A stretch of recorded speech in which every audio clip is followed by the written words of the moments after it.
આજે મહાશિવરાત્રિના દિવસે ઉપલેટામાં અને તાલુકામાં ગામોમાં શિવરાત્રિના દિવસે પૂજા અર્ચના મહાઆરતી મહાપ્રસાદ અને ભાંગના પ્રસાદનું વિતરણ કરાયું હતું અને શિવભક્તો દ્વારા ભાંગની પ્રસાદી લેવામાં આવે છે. આજે શિવરાત્રિના પવિત્ર અને પાવન અવસર પર ઈસરા ગામે આવેલ શ્રી બરણેશ્વર મહાદેવ, ઉપલેટાના સોમનાથ મહાદેવ, રામેશ્વર મહાદેવ, ત્રિલોકનાથ મહાદેવ, બાલા હનુમાન મહાદેવના મંદિર ખાતે અને વિવિધ શિવ મંદિર ખાતે પૂજા અર્ચના અને મહાશિવરાત્રિના દિવસે હરિભક્તો ઉમટ્યા હતા. ત્યારે તાલુકાના ગ્રામ્ય વિસ્તારો સહિત શહેરના સોમનાથ મહાદેવ મંદિર ખાતે બહોળી સંખ્યામાં શિવભક્તો દર્શનાર્થે ઉમટ્યા હતા. હું ઉત્તરબેન અજયભાઈ વ્યાસ આજે સોમનાથ મંદિરના પટાંગણમાં દર્શન કરવા આવેલી છું અને ભાવિક ભક્તજનો પણ આવેલા છે. સોમનાથ મંદિરમાં બહોળી સંખ્યામાં માણસો આવેલા છે અને બટુક ભોજનની પ્રસાદી લેશે.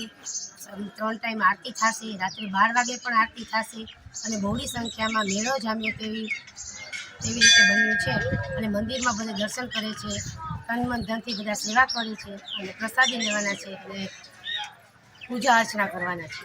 જય રામેશ્વર મહાદેવ, હર હર મહાદેવ.